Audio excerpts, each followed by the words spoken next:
Welcome back to PAX East 2018. We have a very special guest.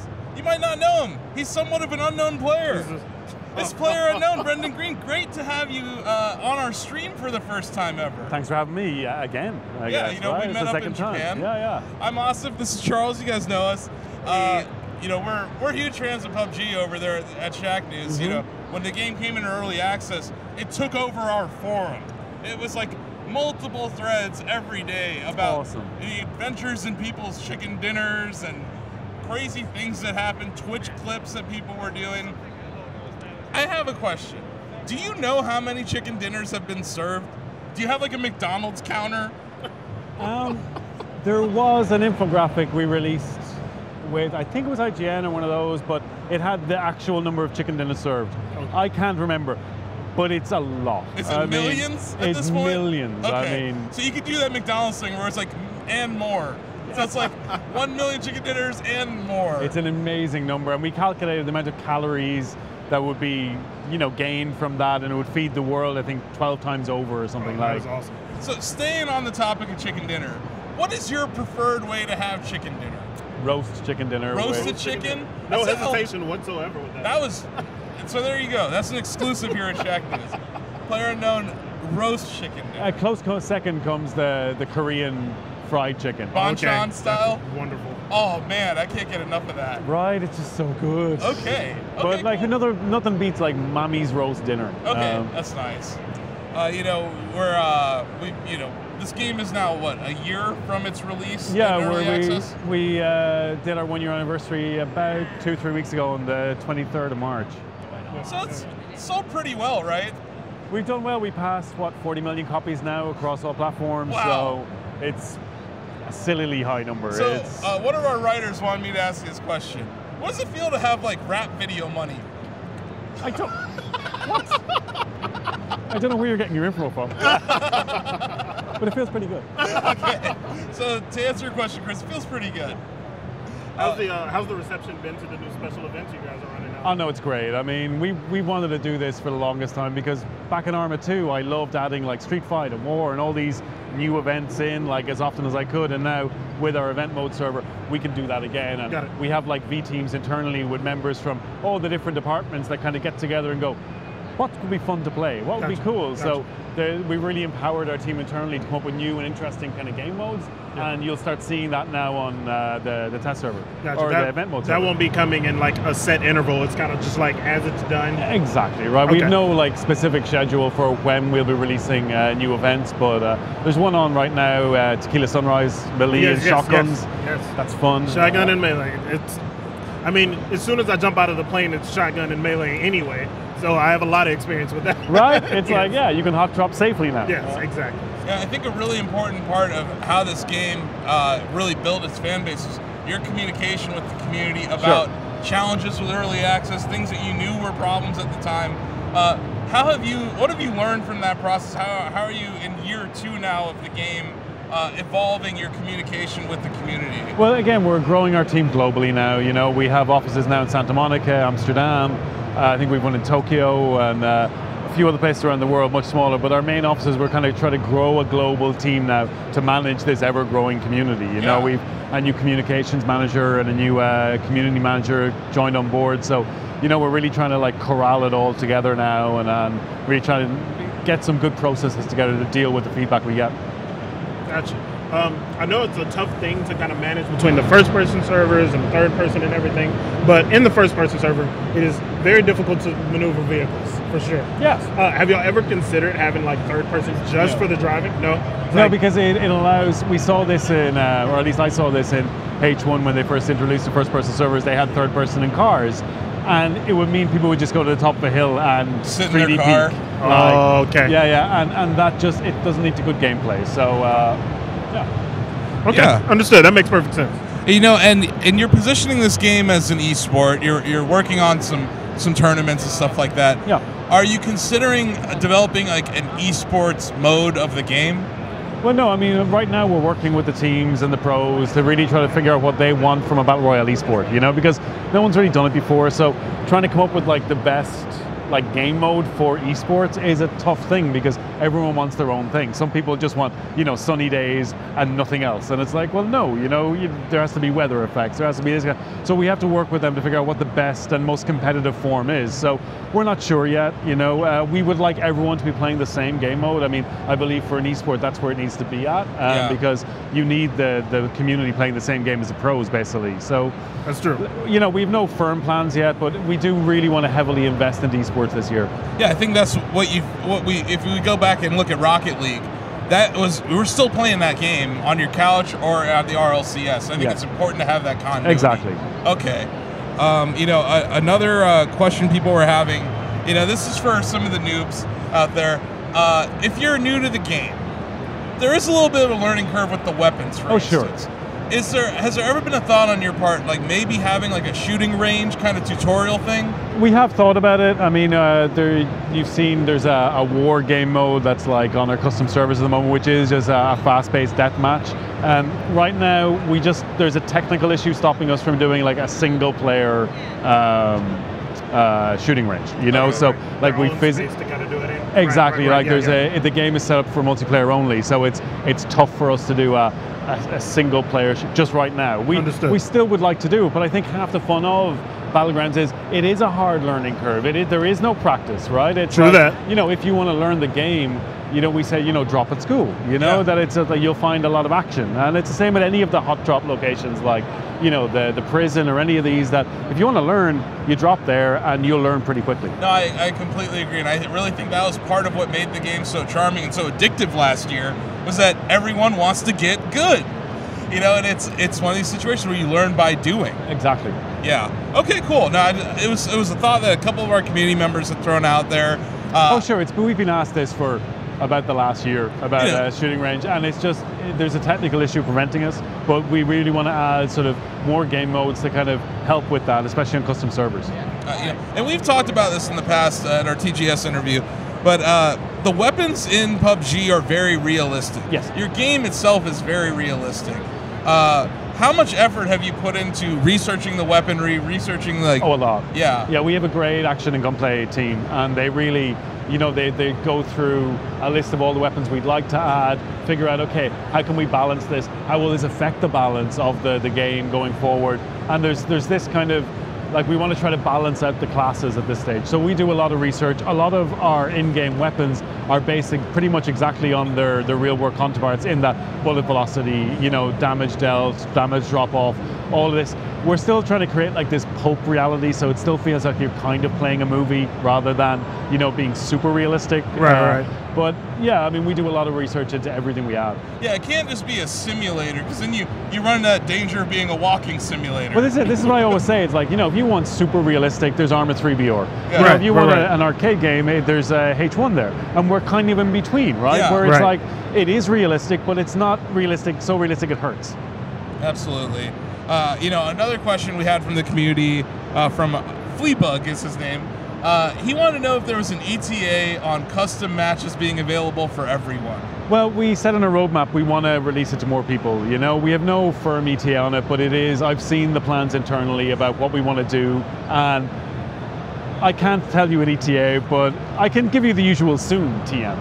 Okay. Well, since it's still soon kind works. of exclusive, I'm just going to throw it out there. We're here at the Shacknews booth. We have a community that's 22 years old. Our forum, there's hundreds of people playing this game. We could maybe be a custom game partner. I'll maybe talk to some people that are looking at this. I figured you might know somebody. I maybe know a few people, yeah.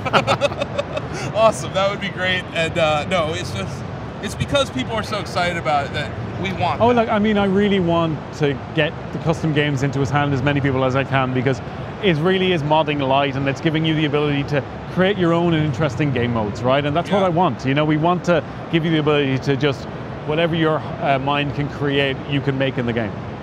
You know, it's Battle Royale.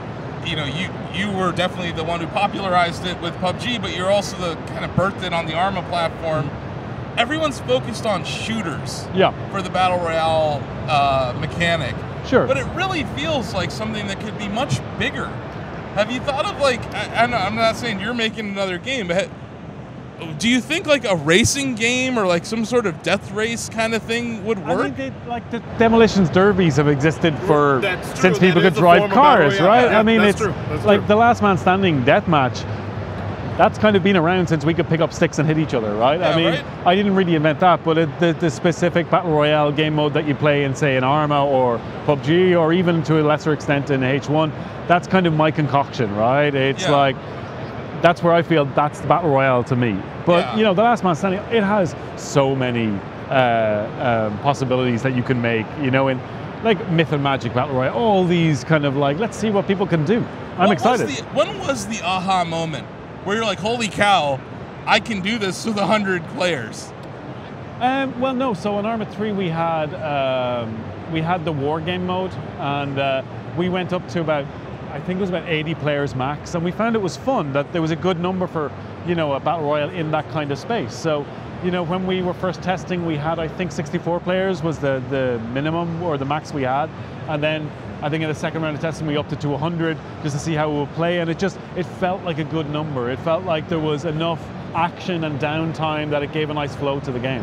Have you gone back to Arma at all and just messed around since this whole madness started? I haven't had time. I really like just, I see some mods that are released every now and again, like there was the Ironfront mod, which I talk about, but they updated some stuff, and I've always wanted to do, you know, some modding with that mod, because I thought, okay, I'd love to do like a D-Day mission, you know, because there's, you know, just like an RTS within Arma, like, you know, because you have the Normandy beach there as a map in Arma, so I thought that would be kind of cool to do, but I don't have time. I mean, I wish I did, but hopefully someday I'll be able to go back and do some more modding.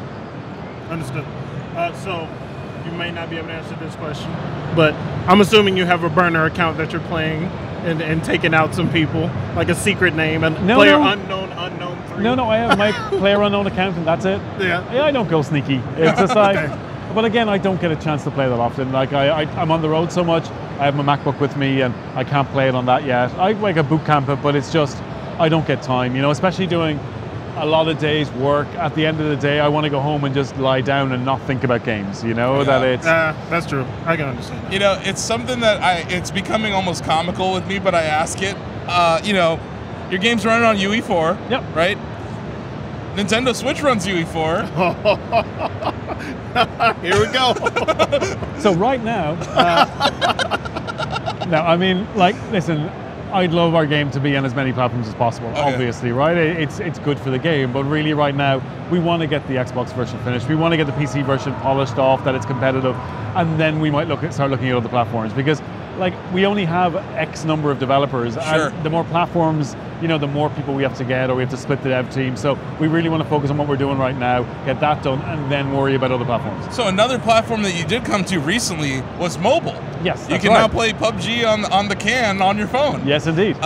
He talked about some of the challenges to bring it to mobile. How much work did that require? Well, no, we were really lucky in that we have a partner with Tencent in China, and the mobile version was released in China previously because we had some competitors in China, and Tencent thought, okay, it would be a good opportunity, and we thought the same. You know, listen, let's get a mobile game out there. They have a partner studio, Lightspeed Quantum, I think they're called, and they worked their asses off on getting a mobile, and they did such a great job. I'm super impressed by how well it runs. You know, like we obviously gave them some input and stuff, but really they did the burden of the work. So it didn't really take away from development of our main platforms. But you know, I'm super happy with what they did. It feels, it runs great. It's a fun game. It looks great. Right, I mean, it kind of blows my mind to see a game of that scale running on a smartphone. That's it's pretty. We're really reaching another level of gaming now, especially like when it comes to mobile. I think it has a lot to do with the chipsets that these things are running on. The system on a chip, the whole ARM platform. It's just been amazing to see what game developers are able to do. Oh yeah, with I mean, really, what is just a portable computer in your pocket. It's outstanding. So we talked about this at TGS. At the time, you were still calling, you know, when you were talking about your game, you were calling it Battlegrounds. Yeah. What are you calling it these days? I call it between Battlegrounds, PUBG, or my game. So, Plunk Bat. No. No okay. Plunk Bat. You hear that, Rock, Paper, Shotgun? Plunk Bat. I know, I don't get that. Stop calling it Plunk Bat. He just told you. Like, really? Like, I don't get it's people trying to be edgy. Right? And it's like doing too much. I'm not a 14-year-old kid. You know what I mean? It's like, oh, it's so edgy. Yeah. Okay. Got it. I'm glad we have that on the record. I don't get it. It's like I really don't. It's like, what the hell, guys? So I just want to talk about, because this has been a heck of a year for you. Yeah. What's the biggest change in your life? My life hasn't changed. Apart from traveling a hell of a lot more. Really, I haven't changed a whole lot. You know, So that's refreshing to hear, because I guess, like, you know, because success came to me a little bit later in life. You know, I worked in music and entertainment for a long time, and especially with photography, you'd see these little superstars, and you'd see these people who get a smell of fame, and suddenly they turn into assholes. And I couldn't stand if I turned into that. So, you know, I try to be humble as much as I can. I try to be feet on the ground and not really let it get to me. You know. You know, I meet fans, I say to fans, like, if you ever see me, don't be afraid to say hi. I'm not going to bite, right? I mean, it's because I see some people kind of looking over at me, and I'm like, I have to go over to them and go, hi, how are you? Because I'm just me, right? Yeah, no, that's really refreshing to hear. And you're talking about, you know, I kind of want to shift the discussion to level design a little bit. A lot. You mentioned Black Desert Online, or what were some of your influences? Oh, Delta Force Black Hawk Down. Yeah. What were some of your like favorite levels that you were looking at when you were first making PUBG? So for inspiration, I didn't look at levels. You just did your own thing. That's exactly it. So I try not to play too many games that are similar to my own game, because I don't want to be unduly influenced by what they've done or what their designers have done, right? I had a music producer friend who was the same. He would never really listen to music because he didn't want to be influenced by other people. And it's the same with me. It's like, I love playing games, but I don't want to be too heavily influenced. So are you still DJing? Yeah. What are you spinning these days? Oh, mainly house. Yeah? Like house, disco re-edits, stuff like this. Have you thought of doing like a Twitch stream where you're just playing music? Play a set while someone else plays. I'm trying to set it up. So I have a new apartment in Amsterdam. That's we're opening a new office there. So once I get like a studio set up there, or an office set up there, I want to get back to doing some live streams and DJing, because I love sharing my music. So yeah. So you have now moved from Korea?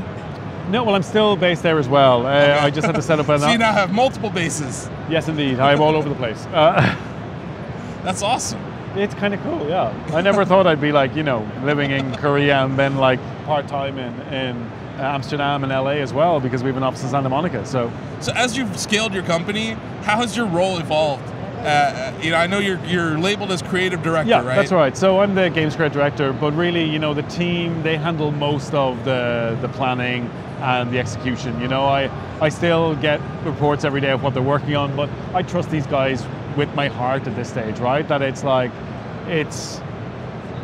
they know what I want from the game, I know what they want, and we just have this really nice symbiosis where I don't need to really be there as often as I should, you know? It's like, I gave them an idea for the war game mode, they went and ran with it, and they've done, you know, more than I ever expected. So, you know, I really love the fact that I can trust the team so much. And it's also, we live in an era of virtual offices. Like, Shacknews doesn't have a brick and mortar office. Yeah. We just have a bunch of people that have Slack and all these other cloud-based things. Does that help you communicate with your team? Oh, it really does. You know, we have our Slack channels, we have, you know, daily or weekly meetings that we all Skype into if we're not in the office, and there is a real good communication between the teams. So and we use Confluence and a few others to really just manage stuff. So there's no lack of information there. So are there any like areas or locations in the world that you're kind of looking at from a map standpoint where you're like, Not right now. I mean, right now we're working on like the 4x4 Savage. Yeah, it's such a great map. And we have the 8x8 coming out later this year, which I'm not going to share anything else yet because but you know, right now that's what we're focused on. We want to get as many differing battlegrounds as we can, you know, like, and that might mean, you know, South America or the Arctic, wherever, you know. We want to really try to expand the range of battlegrounds you get to play on. You know, a question that someone had asked in the chat, it's also something I kind of asked some other Battle Royale folks about this. Maybe not NPCs in the game, but maybe animals. Is that something you've thought of? We have, but we're very hesitant about adding any kind of PvE elements, because it could, like, there's nothing worse than dying to an AI. You know, it's like you feel like you've been robbed. You know, Battlegrounds is a fight, and Battle Royale is a fight between player and a player and nothing else. You know. Yeah. Understood. Well, here's a free idea. You can tell me it's terrible or not. Have dogs on there that you can befriend, and then maybe you could sick your dog on someone else. There's a number of Arma 3 mods that do that already. Okay. Oh yeah, you can have a dog, well, you can tame your dog. You have quite a bit of work experience with Arma. No, I would love to see And packs of people wild love dogs. dogs, I know, Brendan. right? But then you don't want to kill the dog, do you? No. No. Oh, jeez. Okay, Right. good point. Yeah, PUBG, dog killers. Oh. Is it possible that the blue zone itself could just be a circle of rabid dogs? Well, in Arma 2, if you were outside the blue zone, we'd spawn zombies on you. And you'd just be running into the blue zone with zombies, a trail of zombies. So that's fun. Because that seems like that could be a way to implement an NPC that could kill you. Yeah, where it would be less offensive than if I'm in the blue zone and I get my head chopped off by a zombie. This is like you're in an area you're not supposed to be in the first place, so it makes sense. Yeah. No, I mean, you never know. we want to do this for many years to come, so you never know what might happen. You know, that actually brings up a great question.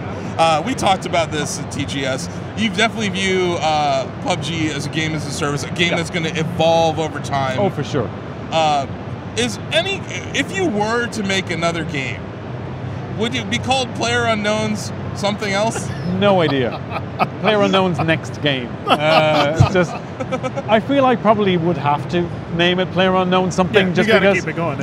You're reaching this like Tom Clancy's status, where it's like you're gonna have to put it for branding purposes. It's gonna have to be that. But it'll have to be something cool, so when it shortens to like PUBG, it makes sense, right? Yeah. Instead of Plunkbat. Instead of Plunkbat. Yeah. And I know it's like choosing a favorite child. But what's your weapon of choice? Oh, Mid-range. M24. Say it again? M24 and the Scar. Like, okay. Yeah. Okay. All right. I'm a happy man. Yeah. Awesome. Breaking news. M24 is the best gun. No. It's my favorite. Yeah, I just love the M24. Exactly. I've shot it a few times in real life. And, okay. Well, not the M24, the Remington 700, I think it is. And I just like that weapon. It feels good. Yeah, I kind of want to shift to something a little more serious that I've seen in a lot of first-person shooters, a lot of games. Sure. A lot of shooter games specifically. And we're seeing it with some streamers. Because you enable voice chat, you subject yourself to the free speech of your users. Yeah. And there's some really nasty things being said. There is. What can a game developer do to help the community root these people out? Because it's something that it's been around since voice chat was introduced to games. Oh, and it seems like it's a real challenge for Xbox, for PS4. You see Nintendo Switch avoiding voice chat for those reasons. Is there something you guys can do other than just telling people not to say these horrible things? We already have a report system in game, so if someone is being an idiot or, there's that lovely saying is like, people can choose to be whatever they want to be on the internet, but most of them choose to be dicks for some reason, right? I mean, I don't get that, but we have a report feature in there that, and we want to add some more tech, and there is some new and interesting tech that's coming that might have to deal with this a lot better, so, I can't commit to anything, but like we are committed to really trying to clean it up a little bit, but we don't want to remove it because in the Battle Royale lobbies some amazing things happen, it's like it's a wonderful space. It's where the internet gets to interact with each other.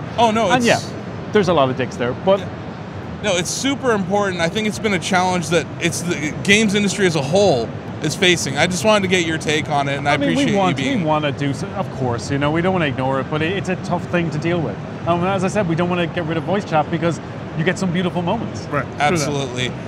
Well, hey, we really appreciate you coming by. We could talk about this game with you forever. Hopefully you're going to be at E3. Yes, I think so. We're going to bug you, try to get you to come by our booth and chat some more about the game. Hopefully you got some news by then about some more maps or something that's something that we're allowed to ask you about. I was trying to be a very good boy here, not get in trouble. I think we did a good job. I think you did too. I didn't see any steam emitting from anyone, so we're good. So we really appreciate it.